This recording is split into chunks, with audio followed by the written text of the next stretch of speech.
Magnus in the chat asks a mystical question. He says, do you experience something under the symbolic layer, something ineffable, numinous and hard to define, but something which can be experienced in the body in moments of silence and depth and be transformative? And so yes, I do believe in that. And so I think the best way to understand that is the source of actually the symbolic patterns.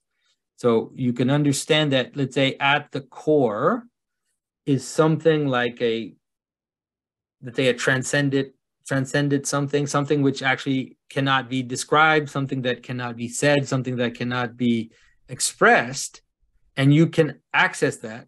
You can have access to those experiences where you all of a sudden feel transported into that space. But then what happens is that when it expresses itself, so as soon as it expresses itself, when you talk about it, when it comes back down into your art, or when it comes back down into the world, it actually will inhabit this kind of symbolic world. And so, yeah, so I do think so. And I think that you can actually, I think you can actually know the difference between someone who's had a true mystical experience and someone who's had a twisted mystical experience. Is that often the person who's had the mystical experiences comes back from that experience and wants to destroy the world.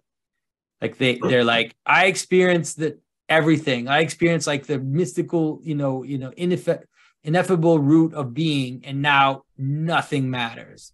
Now all of this is trash. Like the whole world is just Maya. Like the whole world is just illusion, and none of these things mattered. All your religions, all your communities, all your things, they're all nothing, right? So you see it. Like if you listen to people, sometimes you'll hear exactly that tone. And to me, it's like, well, I think you're on the wrong side of the bed, because it's like if there is something ineffable behind phenomena, then it is the source of phenomena. So it should actually fill phenomena with this kind of unsaid, but not destroy it. Like, anyways, so that I tend to always keep that in mind when I listen to people who talk about that.